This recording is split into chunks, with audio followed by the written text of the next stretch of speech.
grand old party of Meade County. In our studio tonight, I've got Mark Burnett, who is the chair of the Meade County Republican Party. Thank you. And then we also have Tom Ballinger, the 5th district candidate for the Senate seat in the primary election, up against Stephen Meredith, who is the current sitting incumbent for the Senate seat. And tonight we are actually going to feature an awesome podcast. So you got to stay in all night now. You got to watch this all the way through, because what we are going to talk about is not only the upcoming election, but we're going to talk about a topic that's kind of important to not only the local, but also the national, and it's about term limits. So we're going to get started. Mark, over to you, my friend. Well, I mean, I know we want to get into this debate, but right now I think we want to talk a little bit about what's going on with Tom's campaign and what you're seeing right now. I know you're out working and talking to folks. Where you been this week? This week total, I just spent 2 days in Breckinridge County. Spent most of this morning in Muldraugh, then went to a meeting in Louisville, and then come back and spent the rest of the evening in Muldraugh, hung some signs, knocked on some doors. I'm getting a lot of good feedback, and and that's positive. Yeah, how's the experience been for you? I mean, this is your first election, right? I mean, I know you've served in different capacities, but is this the first time you've actually run for office? First time I've ever run, and it has been a very big learning curve. Yeah, I mean, if you've got enough money, you can hire campaign managers and all this and that. I don't have that, so I just I mean, especially in rural Kentucky, you don't see a lot of campaign managers, and you see a lot of people who volunteer and exactly. And what about this guy? Well, I didn't get paid for it. You weren't paid. I totally did not get paid. You just happened to be here, Steve. So Steve was the campaign manager for Troy Coke last time. So. I did bring a lot to the campaign, though. Well, you're a good marketing guy. That's for sure. Well, thank you. I appreciate handling the marketing part and the logistics of keeping you straight where you need to be for meetings and stuff like that. That would help. But, right. You take it with a grain of salt and you keep rolling. I ran for magistrate in, what was it? I'm trying to remember when it was, 2006 or whenever in that range. And when I did, it was I learned a lot just in my little magisterial district. And I didn't win, but it was the experience is what kind of got me into helping and learning about how elections work and things, and so I could help other people become. I had to learn how to be my own treasurer, right? I had somebody who was a treasurer, but you're still responsible for the monies that come in and out of your campaign. Yes. So I had we had to learn all that. And there is a campaign finance report due the 21st, 22nd, 23rd, I think it is. Yeah. And I've got it prepared. It's like 30 days. Yeah, 30 days prior. Yes. Yeah. And I've got all that ready. It's just it's been a very big learning curve, but I just want everybody to know, just because I didn't knock on your door, it doesn't mean I didn't try. Right. Because I have knocked on and handed out over 13,000 cards this morning.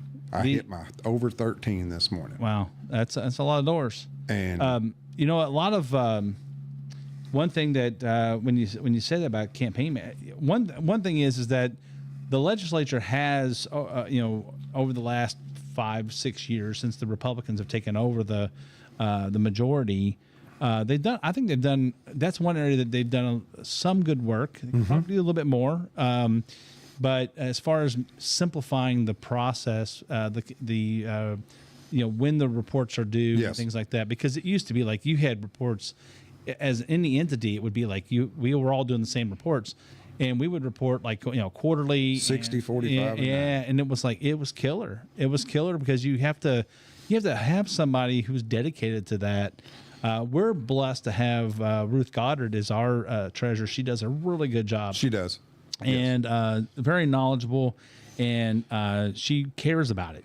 But sometimes it's hard to find that person. It is. And I'm very fortunate. I've got a CPA friend of mine, a real close friend of mine. And that helps. I give him access to the account, and he's been keeping a spreadsheet on it the whole time, and that helps tremendously. But I'm always checking with him, making sure, okay, how much is there? Do I need to put anything else in? Because I'm funding this myself. I've had very few contributions just because I don't want any PACs. I don't want to be being beholden to anybody. And I really want to reiterate to everybody, just because I didn't knock on your door doesn't mean that I wouldn't appreciate your vote. I am trying as hard as I can. It's, 13,000, it's a lot of cards.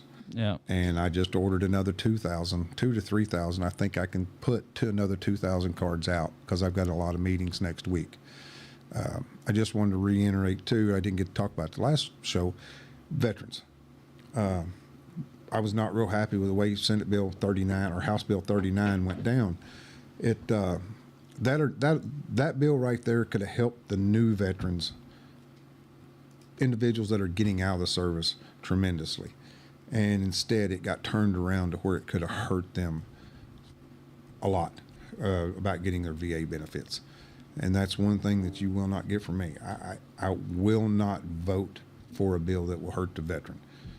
There's too many issues that veterans have to deal with. Unless you're a veteran, you just don't know. It's just, I've been down that road. It's a road well traveled, and it shouldn't be having boulders thrown out in the middle of it. So that's my feelings on that right there. I will not turn my back on the veterans. Me and you wanted to talk about the term limits. Yeah. I mean, that's Now, wait a minute. You cannot just transition. We got to run us an official. I think we can do whatever we want. Listen. Really. I mean, I know you're pushing buttons over there. Listen. Ignoring him, does he go away? All right. So listen. All right, that's your buzzer. All right, you're each gonna get a 3-minute intro on why you think there should be term limits. 3 minutes. Once you go over, that's it. And then I'll ask you a few questions, and then I'll let y'all go back and forth at it, and it'll be a semi-debate. Are you ready? That way you can't interject each other. I defer. I mean, now at the beginning there was a coin toss, and Tom won. Wait a minute. Tom is in the affirmative, so he should go first. Well, I already said he won a coin toss. So, okay, I'm just saying. You got to listen, man. I'm telling you, this is how it's going to go down. I'm trying to keep up. This is an official debate right here. Do you really want to toss the coin? No, I got a coin. We're good. Which one is that one? Okay, yeah, Congressional Medal of Honor coin. That's all right. All right, now listen. Good friend of mine. All right.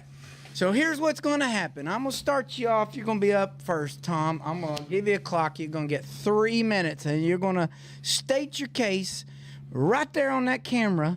It's just you on the camera, and I'm going to back out of the camera. I'm not going to need 3 minutes, Tom, so you do whatever you need to take. Yeah, you do whatever you need to do, he said. Listen to him. All right. I wasn't prepared for a structured debate. Oh, yeah, listen. But that's okay. I'm going to practice a little bit. All right. I know, Steve, you want to get into, you want to start hosting debates. We can't. Tom, are you ready? No. All right, your time begins right now. Oh, no, it's over. All right, Mark, your turn. No, I'm just kidding. I just wanted to push the button. Go ahead, Tom. Man, we got to get another moderator. You're good. Go ahead. Nobody's want to come on your debate, Steve. I'm telling you. Go ahead. On the issue with term limits, this is my thoughts on it. My thoughts on it in an entirety. If an individual, say a state senator, 2 terms, 8 years. House of Representatives, be 4 terms because there's 2 terms apiece. So that would be 8 years for them. I feel, and a lot of people that I've talked to feel, after 8 years, they get more out of touch. They don't really know what's going on. They've spent so much time in Frankfort or away from home that they lose what the small organizations that make up their communities are needing or going through. It's just in the way they use, some of the senators use, they'll write a real vague bill and then come back the next year and try to improve on it. Well, if it didn't get improved, then you got just a vague bill sitting there. Yeah. The way I look at it, if you've got a set limit there, you've got to write a very precise bill, very accurate bill, and hope it gets through the House without being cut up, or the Senate for that part, without being amended. And you have to be able to work that structure. And if both the House and the Senate is underneath the same guidelines, I think you'll get a lot cleaner bills that you won't have to go back and fix, because one day of legislation is about $250,000, probably a little over, and that's taxpayer money. Yeah, I mean, it's are you? Is that, I'm done. Is that your? Yeah. Well, I mean, We can one. Now, I mean, because wait a minute, I'm the moderator here. You got to wait your turn. well, the moderator. No, is not, listen, I mean, once he's listen. done, I just go. Well, no, you don't get to just go. You're just going to break it up. This So, is not going to. Tom, thank you for your kind words. Hold on a second, as the audience applauds. Now, Mark, I'll turn it over to you. Your time will start now, sir. Please. So here's the way I look at it. Oh, I'm so sorry. Your time happens to be up. I'm just kidding. Go ahead, Mark. I So- promise you're okay. Okay, so we live in a representative republic, right? I want to define this this a little bit. So what are term limits, and why do we why do people feel strongly about them right now? So we live in a representative republic, right? Which means we in a group of people a group of people within a boundary of an area, an actual set of land. Mm-hmm. We decide, hey, I want a person to go represent me to the legislature. So we have, first of all, let me take one step back. We're not debating term limits for executives. We already have those in place in most places. I think all executives are pretty much 2-term limited. The United States wasn't originally, but George Washington set the precedent until, arguably,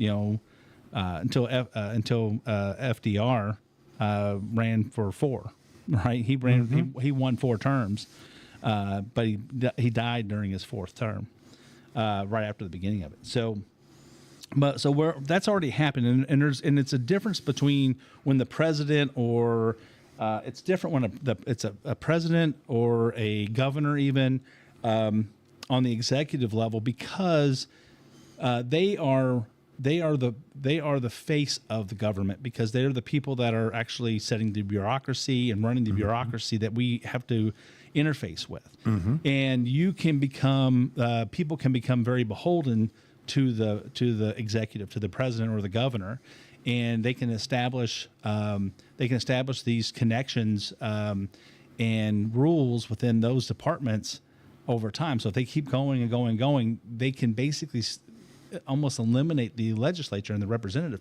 piece of it, and kind of take over through the bureaucracy, which we see that a lot, which is a problem we have with our legislation, vague legislation specifically.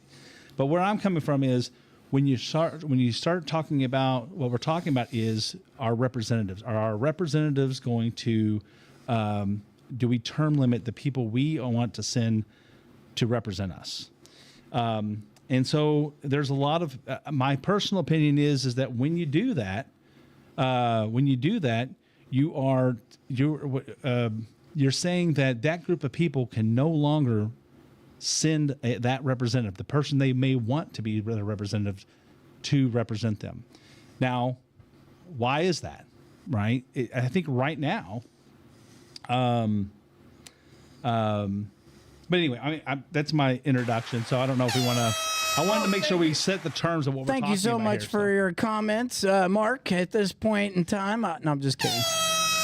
I just want to keep pressing the button. I know. All right, now fun is over. So y'all just carry on the conversation. I think both of you started off with equally great points in consideration of this. I think what was I going to say? I think the interesting part is that when Mark and I had this conversation a while back, I was one-sided. I was very much one-sided, but there's some great thought into what is to be said. And to your point, there's a lot of great points too. I want to get this bill through because we need to do something, and then I'll craft it and beef it up later or whatever. And that does happen. And we'll watch that in the last legislative session. It took a while, like everybody's waiting at the last minute, but I'll let you guys carry on from there. But I think both arguably have great points, and I'm curious to see where the middle ground is. So I totally understand your point there. Give you, for instance, say city of Louisville. You've got a legislator, right, say a senator, that's elected from the city. Well, he's going to partially put everything he can, his focus, in towards the city. I'm listening to you. I just realized my phone wasn't muted, so And I want to mute. and so if he does that, then his suburb that's still in his district suffers. So on the other hand, if you've got a senator, if that one does 2 terms, next senator, those people pull together, they are able to put a senator in there, then your suburbs will get a little bit more strength. Because you see senators that they'll, I'm not saying they concentrate on one area, but most generally, if you look at each one of the districts, there's a strong spot of each one of them districts where most of their funding and their efforts are going to. And that's just who has that senator's ear. Well, I mean, I think that's a little bit of a misnomer, though. I don't think that people really I think a lot of people think that we would just get a nice diverse rotation of people, right? So first we have to define: are we talking about term limits for like a lifetime? So like if I serve 2 terms, you use 2 terms as for a senator. Yes. Let's just do it in terms of years. 8 years. Yes. So we're saying 8 years. So if you're looking at 8 years as a limit, so that means after 8 years, you're going to, I have a lifetime ban. I can never go back and serve. Are you saying just consecutive? Exactly. Okay. Because that's an important piece, right? It's a very important piece. Yeah. Because because I'll tell you what, did you know that there's 16 states right now that have term limits on their legislatures? Right now in the United States, I thought it was 14, but okay. It's 16. Well, it's 16. There was more at one time, but 4 have been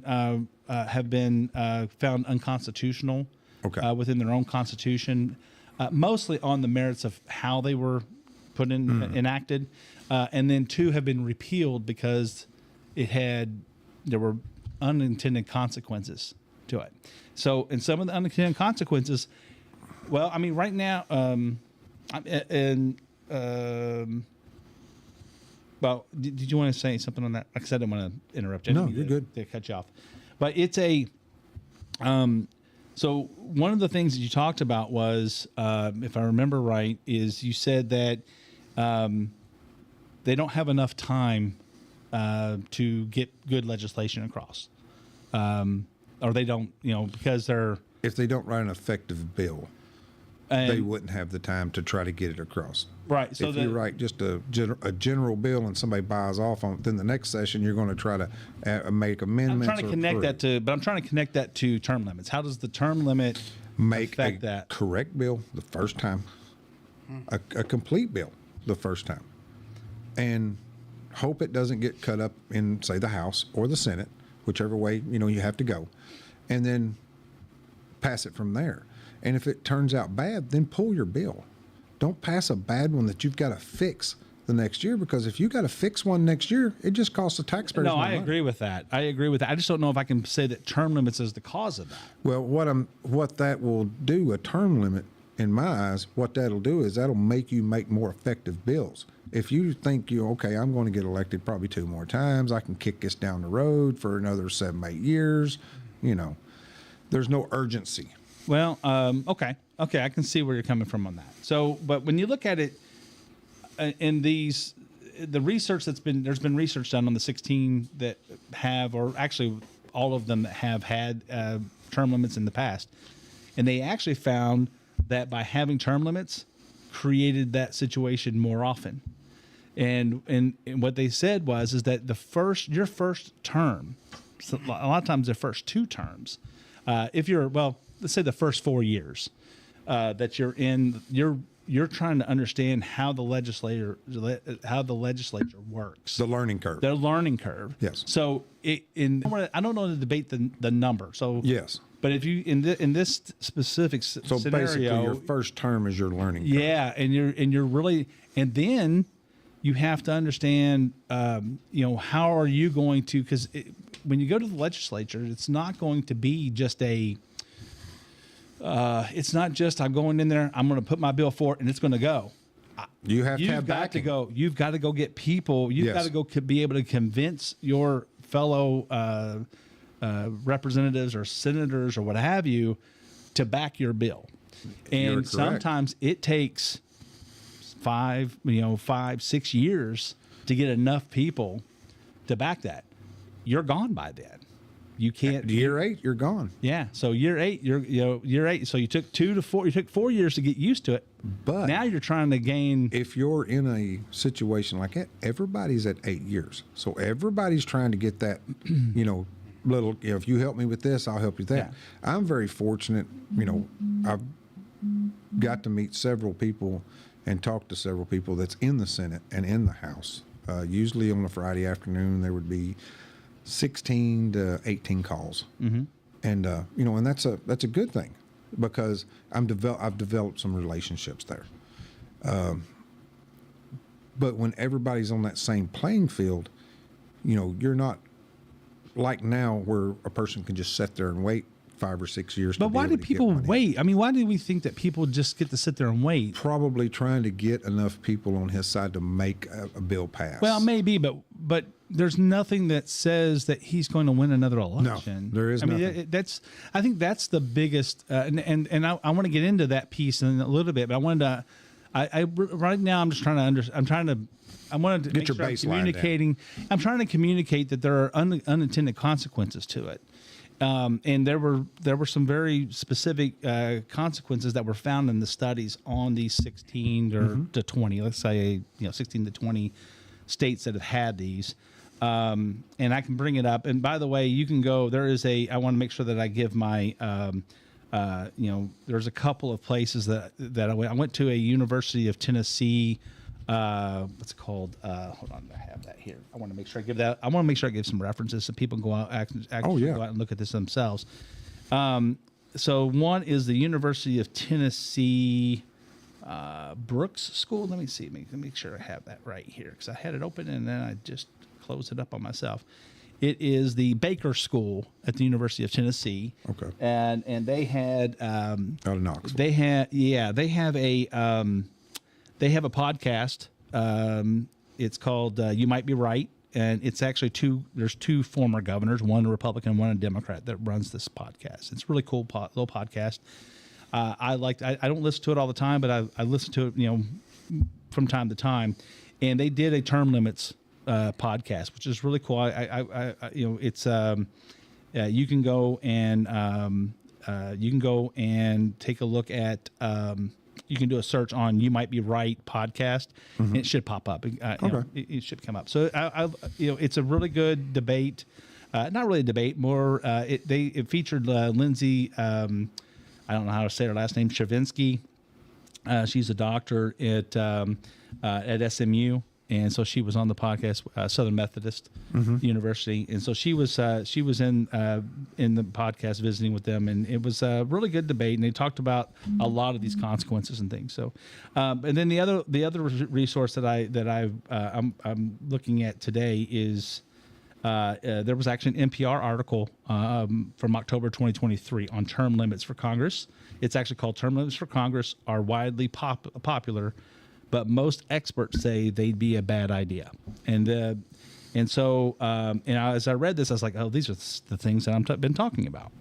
And so in this case, they said that there are, on this particular case, they said that there are unintended consequences include inexperienced legislatures. So in 8 years, and most of them are like 12 years, some are 8, some are 12. I think there's the maximum is 16, but I don't think that, no, there's not any 16s. It's 12 is the maximum that they have. So 3 terms as a senator versus 2 terms. So, but most are 8 or 16, 8 or 12 as the limits for the states. And they're fairly recent. So 1992 and above is about when all of these ever happened. And then, like I said, 6 total have been repealed. 2 of them by legislature, by law, and 4 by the state Supreme Courts and such. But increased power to the bureaucracy. So what would happen is if you term limit and you say, okay, 8 years from now, you roll over, 8 years after that, you roll over. So the maximum you would ever have anybody at that point would be 8 years of actual understanding service, right? Yes. So who's telling the next generation, who's helping the next generation get ready, right? So over time you would actually lose experience and education within the legislative bodies. And so the people that will fill that gap are the bureaucracies who are run by the executive and the lobbyists. The lobbyists will then be able to swoop in and say, well, this is how it should be done. And they won't have the experience to throw them out of the office. To say, no, yeah, exactly. They'll say, okay, well, I know what you're talking about. Tell me more. And now they are going to lobby more effectively. And that scares me more than... I can see that point because the lobbyists are in our legislators' ears a lot more than we are. That's right. And so... And we think that they just get cave to them all the time because occasionally lobbyists they'll make a point and they'll be able to, and of course it comes across like, oh, well, they're in their pockets. Well, no, sometimes they're making good. There are good lobbyists out there who are lobbying for good things like veterans benefits and things. There's lobbyists that are working on those things for veterans.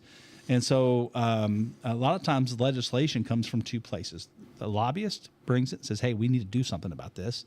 And sometimes it's... Or you have a lobbyist saying, this is going to hurt my industry. We need to do something. Those are the ones I don't like the most. And I think that's what happened with House Bill 39. I mean, it's very possible. I don't know the ins and outs. I wasn't there. I don't know. No. And so, and that's another piece of why you need more people to run. But I totally agree. More people to run. I think that is an answer to this rather than just term limits. But let me give the last one. Evidence of increased polarization and less middle ground. So what happened is that people think right now that there's people who have this thought that their theory is that if we do term limits, then people will come together. And they found that in a lot of these instances in these states, it pushed them apart because now they're running to one side of the aisle or the other to protect themselves at the legislative level. So they're creating more polarization in their legislatures. So and then I would think that would be just opposite. You would think so, but the research says that it's not. You've got you've got a time limit there to get something done. So you're going to work with your people, and then somebody from the other side's going to want something. So you're trying to not give them But if an you didn't edge. get it, and there you go. If you didn't get it in your 8 years, who's carrying that mantle? That's why you want to write a correct bill. Because if you write a junk bill and you're going to try to build onto it year after year, if you don't win your election, who's going to pick that ball up? Well, I know I agree with that, but that's a very good example. I just don't think term limits fixes that. I think term limits actually hurts that because eventually nothing happens. Well, I don't think it hurts it. I think it would encourage them to do a correct bill instead of a short bill. Well, No, I hate vague legislation. It burns me up because the bureaucracy ends up filling the gap. Exactly, and then and that's what you have to avoid. If the legislature wants the legislature wants to control the executive, then write strong bills. Yes, and then the bureaucracy can't touch it, can't get around it. Yep. So exactly, and so the thing is that I'm not against the reasons behind term limits. I just think term limits are not the answer. And I think that we're trying to see that in a way. Yeah. Term limits doesn't fix everything. No. I think it breaks some things. But it doesn't fix everything, but it fixes some things. And it's just one of them things you have to look at. Okay, you have to weigh it out. And I'll read the articles there. Yeah, I think they're interesting because they articulate it much better than I educated. can. Oh yeah, they articulate this way better than I could. They had a really good debate. I really listened to the podcast, and those are not necessarily. These are not necessarily, conservative liberal folks. it's not one leaning. It's not leaning one way or the other. I really enjoyed the podcast because It's down the middle. It's kind of down the middle, and they're just talking about the merits of the issue, which I think is what we need to get to more now, so that we can actually fix things. The biggest thing I look at is a lot of what we call just the junk bills, or you'll have a big bill that's a real important bill, and you'll have 5 or 6 junk things in there, and the answer to it is, okay, well, we got to pass it, but we'll fix it later. Wrong answer. And I hate that. Again, I think that comes down to more of the fact that do we have time? We have so many things we wanted to get done. Do we have time to fix any of them? I mean, what was it this year, Steve? 1,255 bills or something like that? That was 1234, but 12 something like that. Yeah. I mean, Regardless, it was well over 1,200, and they all didn't make it. It's his turn. yeah. They all didn't make it. You know what I mean? Oh no, no. no. But the thing is that some of them are 3 pages, and some of them are I've seen 500 several pages. bills that were a paragraph. Yeah. Major issues that were a paragraph. Yeah. And that So- stuff just burns me up. So Well, I will yeah, say that but- there was a discussion last week during the legislative update from both Steve Meredith and Nancy Tate that was locally, and that was a discussion that current Senator Steve Meredith brought up, and it was to limit the number of bills that you can produce in a session, because there was one person that presented over 60 bills just from themselves, and they don't get the right necessary amount of attention, because even in his committee that he managed, there's not enough time that they have during the legislative session to even hear all of those bills. He gives each bill 15 minutes. That means in an hour they can only review four bills, and that's it. And then, if there's 30 bills and there's only so many committee sessions to hear the bills, and that's to argue the bill. You get 15 minutes, that's an elevator pitch, to produce something that is going to become a law, and then get its blessing, and then move it forward out of committee into for approval. So Time management. You have to submit. well, there's not enough time in the legislative session to work that many kind of bills. 30 days. I mean, 30 days in the short session. They had as many bills in last year as they did this year. And this year you have to go with the budget and that. So you only have Which 60 ate days most for of all the it. time. Yeah. And so, I mean, I think we talked about this a couple weeks ago. You where don't it's pay like, attention you to the didn't- government budget anyway. With a supermajority, you just don't pay attention to his. Well, the governor, I mean, yeah. I mean, but we're putting it in. The Republican Party is setting the tone for the budget. Yes. So it takes time for them to develop that, and everybody has, and there's a lot of, there's a lot more money in this year's budget than there was in the previous budget, because we're hitting the marks that we wanted to hit. I think Nancy said it was like 45 days or something like that of surplus. Was it going to 60? It's not a surplus. Or not surplus, It but is a rainy day fund. reserve. It is a reserve. Yeah. And it's at 45 days. And when they finish session, they will have enough to run the government for 60 days without pass-through money. So so if nothing comes in, Yeah. some disaster happens, we can run the Kentucky government as it is for 60 days. Unlike our neighbors in Tennessee, they're independent. They can run for 10 years independently without federal government. Yeah. Just saying. So it's Well, see, that's a lesson learned right there from COVID. yeah. When COVID everything started shutting down, there was no tax revenue, everything. And they recognized, that they had to. But it's also a lesson learned for conservative values being brought in our Exactly. legislation, because instead of blowing money, Save which it. others would want to do, in fact, it's in the paper, get it tomorrow, but I even talk about this. One of the examples of the line items that they reviewed 300,000 line items in the budget. Or it's 30,000 or 300. Look at the paper. I got it quoted directly. But anyway, I think it's 300,000 line items, or 30,000. I'm still wrong. Anyway, but the bottom line is they went I didn't line get my paper until I was walking out the door to come here. So I didn't see line it. by Got line. mine yet. And here's an example of budget. They went from 48 billion in spending in the last budget. Now they're going to 130 something billion in spending. And you're like your sticker shock. why are y'all spending that much money? Well, they're technically not spending all of the money. They have their normal monies that come in through tax dollars and all that other stuff, but they have a lot of ARPA money that came that hasn't been spent. That, and as you know, in our government, it just keeps rolling over. You don't have to use it or lose it. It just keeps rolling over.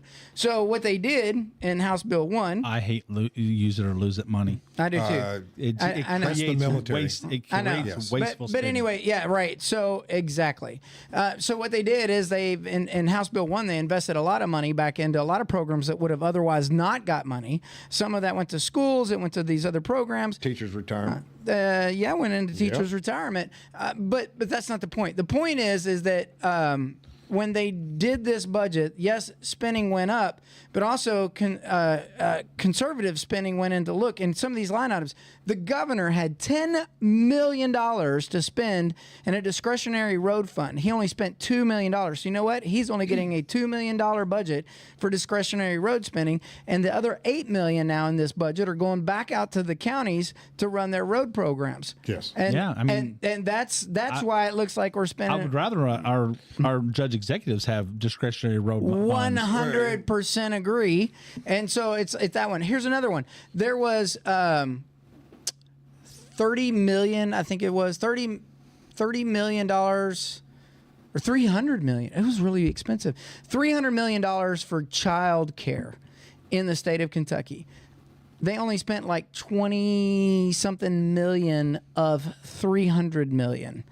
That money got redistributed across other programs. Period. Well, Did y'all get any of it for your water department?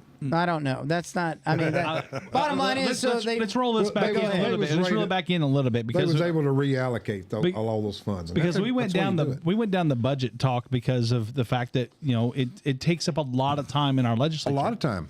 And but, so but and that's gonna lead us down to worthwhile time than this last legislature Yeah, because yeah, they yeah. spent No, I that time to gotcha. go line by line. I got So you. do you think it would be better if they did 260s? Maybe I don't know. I don't know what the number needs to be, but it would definitely. I think 260s would definitely be better than it would give them more time. But you said it earlier. How much does it cost us per day to run the Exactly. legislature? So So we have to think about the consequences of that. But I think that's either we have to limit the number of bills that can come in, right? Like maybe it's. Maybe no more than 5 bills per legislator in a session. That won't happen.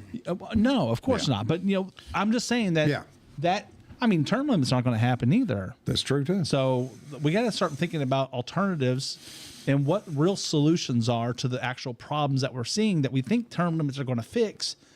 But term limits aren't going to fix these problems. They're just going to kick them down, or they're going to create other problems on top of these. Is where I was coming from with this whole thing, and. Anyway, I don't know if you have anything you wanted to add there, or I have some. But go ahead. I understand the outlook on limiting the bills. I could probably wrap my head around that. But if when you've got a budget year and you've got so many people dropping bills, and then you got a budget on top of that, that is a full schedule. And if you actually look at their schedule, I think there was a few weeks there where they wouldn't clock in till after lunch sometime, and then they was clocking out that morning. So Monday and Friday, there wasn't a lot being done. So Tuesday, Wednesday, and Thursday is when they were getting most of their legislative work. Because I talked to several of the senators and House of Representatives on their way home at 1 o'clock.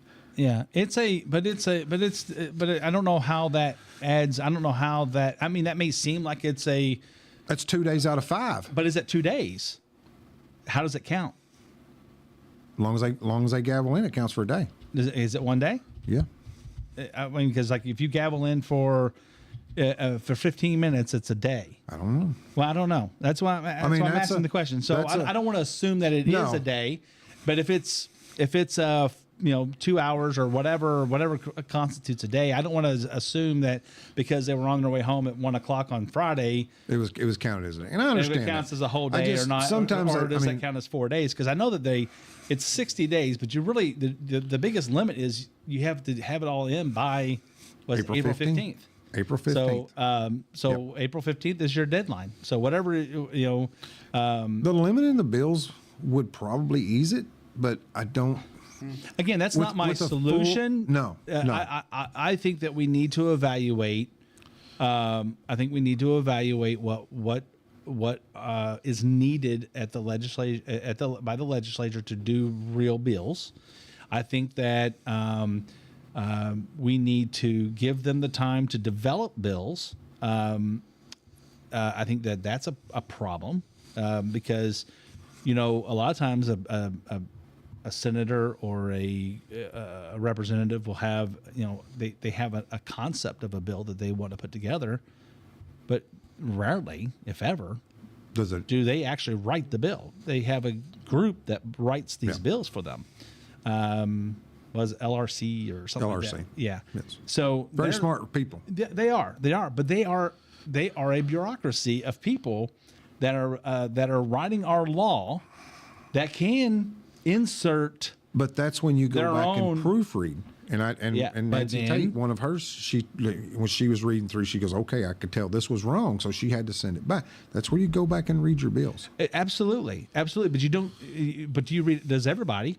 And does everybody read their bills? And does every senator and every representative read every bill and proofread every bill? They don't, because they can't. They don't have enough time to. 1,200, but at least you could read your own bills. You have to. You have to police yourself. I absolutely. If I'm putting a bill forward as the main person, I'm the owner of this bill. Yes. Then I would say absolutely. That's the person I'm going to hold responsible for the content of that bill. Because then when you say, "Can you sponsor this bill?" You're talking, and they sponsor it. You're backing this bill, and if you haven't proofread it and know it's good from front to rear, then you're putting them at jeopardy too. Well, of course, but a lot in the legislature they're going on trust at that point. Yeah. But again, term limits hurts that. Because now, how do I trust people? Do they have, yes, you can say. It's going to make you read all the bills in. Oh, but then you don't have time. You do not have time as a representative. I or a could senator. see that. So does that mean that Kentucky now has to stretch out our year to 6 months of legislation? I don't think that would ever fly in most of our opinions. We don't want to spend more money on legislators. That's several $1 million. So that's where the rub comes in, and we're not going to solve that part of the problem. There's too many different angles that we can look at. It's a major problem. Yeah, and I agree with you. I mean, we could probably do an hour on that, or probably 3 or 4 hours on that. But you have to, as a legislator, have to read your bills and somebody has to trust you on that. And if you don't read it, and if for me, like even in the military, if somebody brought me a report, I'm going to skim it, if nothing else. Yeah. But if it's something that my name's going to be on, I'm going to read it. You read it. That's right. Because that's your name. Absolutely. So, I'll say this on term limits. My biggest reason that I'm going to oppose to term limits it's one of them. I don't know who it is. It's one of my phones. So sorry about that. I could actually pull 3 or 4 in here, but it's like, these are the ones. So, by the way, if you all want to call in, 270-945-3418 is our line. If you all want to call in and talk about this, we didn't put the number out right away because we're having a discussion. But as this moves on, if somebody wants to call in and comment or has an idea or a thought, we would love to hear that as we wrap up this segment here. And it may be a combination of things, i.e. limit the number of bills and lengthen the session. Yeah. It could be. There's got to find a balance. So exactly. I don't have an analysis in front of me that says this is how much time would be appropriate.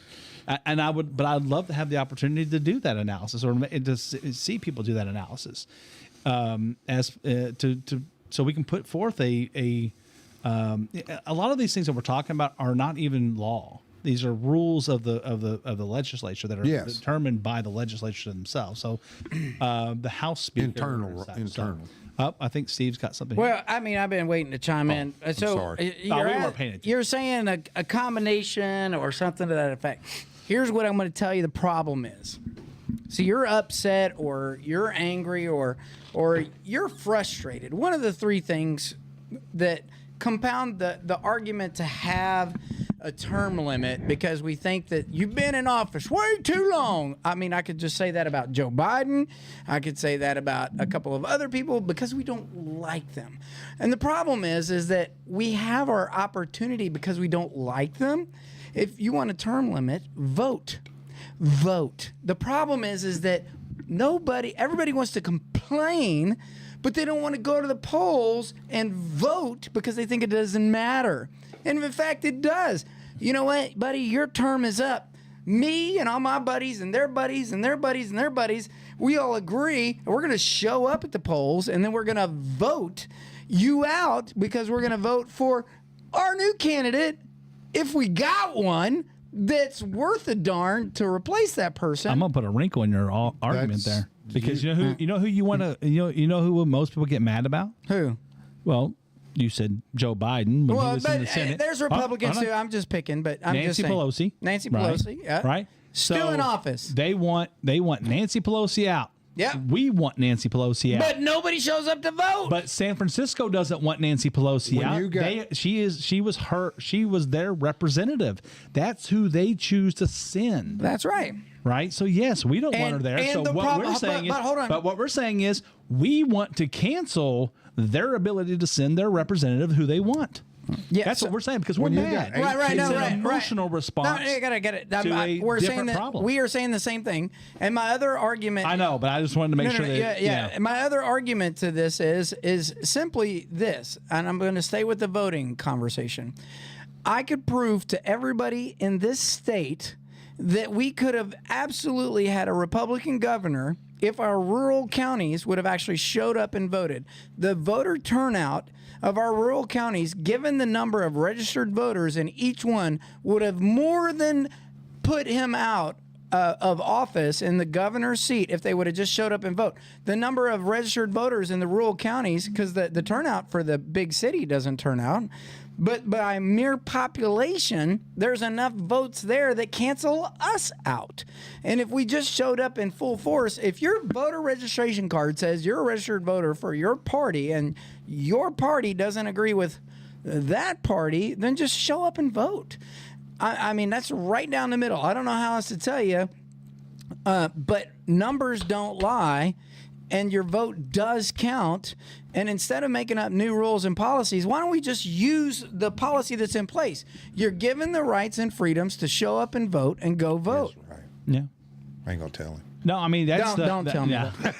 That is, I mean that is, I mean you're making my final point before I got to it, but it's because that's where I wanted to come in on the fact that it's your representative we're talking about. Yeah. That's why I separate this out from the executive. The executive, we all agree, needs to be limited. When you've got 18 to 25% turning out in the rural areas and even in some of your moderate cities, you're not representing your party or yourself.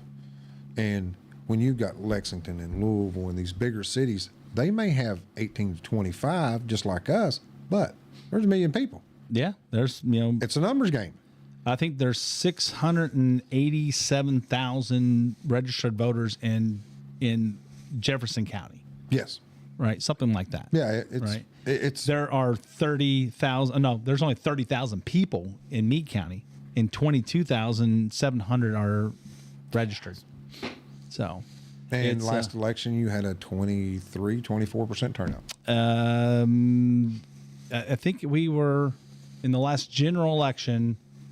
What did we end up with? We were 28 in Butler I think County. we were around the same. Yeah, we were in a similar situation. I can't remember what the number was. Do you remember what it was, Steve, that we ended up with? But it's phenomenal. I mean, 22 to 24. I forget. Are you talking about the turnout? Yeah, the turnout for the last election. It was less than 25. Oh no. We were for Meade County or the country? Meade County. Meade County. We were much higher than that on the last. Are you talking about in November? Yeah. Oh no, it was not that high because we didn't have. No. It was higher with the 2 amendments. was much higher when we did the two amendments. That was 2 years Yeah, ago. that's 2 years ago. Yeah, But, that's because that was it was local low. elections. It was like 22 to 27. Yeah, local elections between drive- 22 to 27. I think. Local elections and presidential elections drive voter turnout. Yes. Not for primaries. And see, that's what's going to primary hurt is here gonna- because, like in my home county, Yeah. I'm the only thing on the ballot. Yeah. That's it. So there's not a lot of excitement, unfortunately. I've got No offense. but 350 signs out across Butler County. You We'll know, see. it's like, you know. I mean, it's how do you approach something like that? Yeah. People just need to be motivated to get out.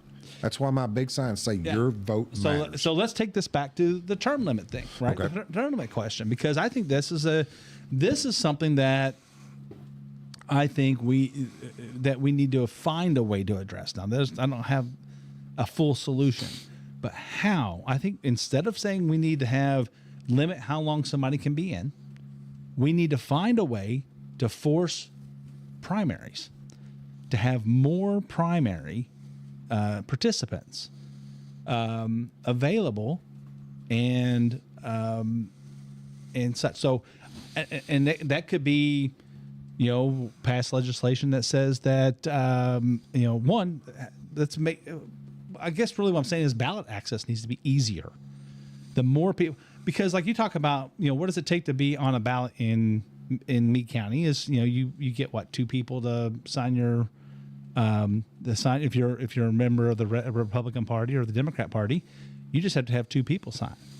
But if you're not a member of the party, right, you have to go get 50 signatures or 100 signatures, right? And that's depending on the scale. on the scale. Exactly. Depending on what position you're running for, how broad it is. So that's a little bit harder to go do. Now you scale that up to president, and then you got to get 10,000 signatures in a state, or 100,000 signatures, or whatever Per state, something like that. It's like 10,000 or something like that for most states, I think. But that's a tough act. That's a tough thing to do. And then we get into, well, like I told you this earlier, we don't the Meade County Republican Party, we don't pick sides during a primary.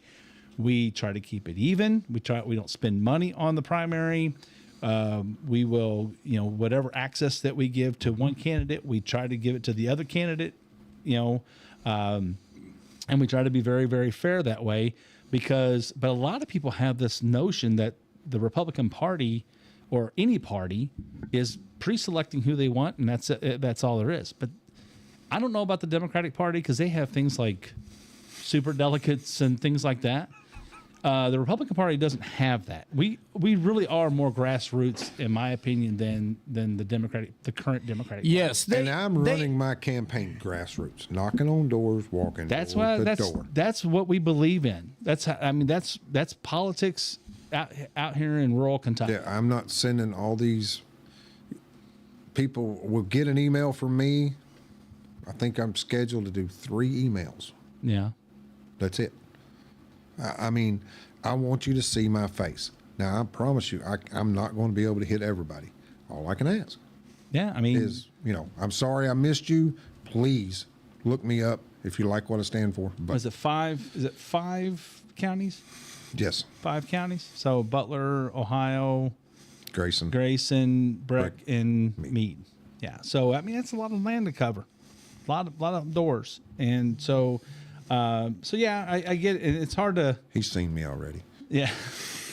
So it's a you know, it's not not an easy easy running. task. And it takes help. It takes people helping you with your campaign and things, to not on a management level necessarily. It does help, but it takes somebody. You know, I think part of the problem is people don't have any knowledge at the basic level of, you know, high school or what have you, to understand what it takes to actually run for an election, right? Or what it takes. Yeah, You that's know, what I mean. yes. What is the process? You know, how do you go get a volunteer to come help you? It is. You know, a lot of us don't learn until we get older and we start saying, well, hey, I'm going to go check this out. And, Yep. you know, and a lot of us have hobby. It starts out as kind of a hobby. I want to, you know, I'm a Republican. I'm going to go get conservative. Like a friend of mine's running. I want to go help. Mm-hmm. Well, then I learn a little bit. And then it's like, oh, well, once you get in and you start understanding, it's why I'm so thankful for, you know, for the kids, like, their names just went out of my mind. They come to their party, the party. You're talking about Eris and John. No. Man, I just went blank too. I know. I'm sorry. I have to apologize to him. Well, I've got a group of homemakers. Yeah. There's several But see, that's women, good. and they said we will do your call-in. Yeah. So that's it takes that type of effort and get those people. But we need to teach people how to run for office. And just why isn't that a part of, we don't even have civics classes anymore. No. Right? No. So why isn't that's the kind of stuff that you want to teach? Because they don't want you to show up at the polls. They don't. That's not necessarily. That's not your legislature and your governor. And no, that's the schools. That's because the schools the inner because city. they want to keep you as they don't want you to be educated. They want you to do well on the pre-designed test, so that they can all say, look, well, good, we're doing against China or Russia back in the day or whatever. But really and truly, those things don't matter to the everyday Americans. What matters to us is, hey, can I go out and produce something that I can take care of my family? Go ahead. I've been saying this. You got so many public schools that if they hit that proficient mark on the state standards, they're happy. Proficient is not good. All right. Hey, I'm going to change the subject. We're going to go to a vet scene. Wait, Tom, are you finished? Are you finished with the? Are you good with the term? I think that we've made our point. He said I'm done. Yeah. I'm saying because we only got 4 minutes left. So you were recently at a vet site. I got the picture popped up. Tom, you were at Fort Knox and you were visiting with other veterans that are actually running for office or in office. So you want to tell us a little bit about that real quick before we go? Yes. After House Bill 39, me and some other veterans sat down that are running for office. And we said, hey, we've got to brother up and say, we got to try to fix this.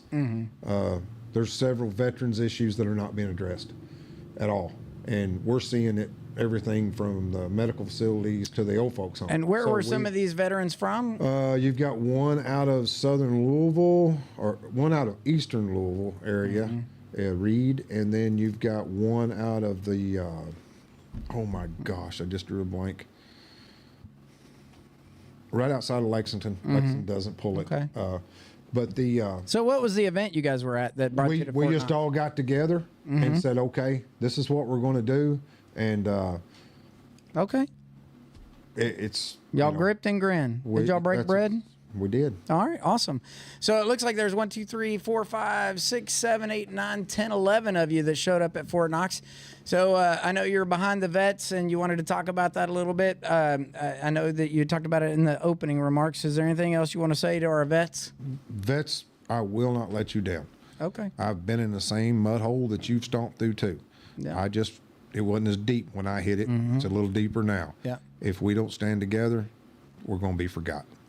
Well, I definitely agree with that, coming from my background as a veteran as well. I've got an ad up. Thank you, Tom. I've got an ad up. I just want to let everybody know that there is a Wrestlers Rescue Pause for a Cause. You need to show up this Saturday. These wrestlers are going to come out. They're kind of famous, but they got all kinds of stuff going on, and they got Bucks Amuck that's going to have some food out there and stuff. But it's to help support the local animal shelter right here in Meade County, and I just want to throw that out there for everybody's attention. Mark, this has been an interesting episode for us today. I've enjoyed myself. I enjoyed the conversation. I was, glad to be able to have the opportunity to actually put it out there and put some structure behind what I'm trying to say. The way I look at these conversations is you're learning every bit of it. Absolutely. Knowledge is power. Absolutely. I will tell you, I will say this.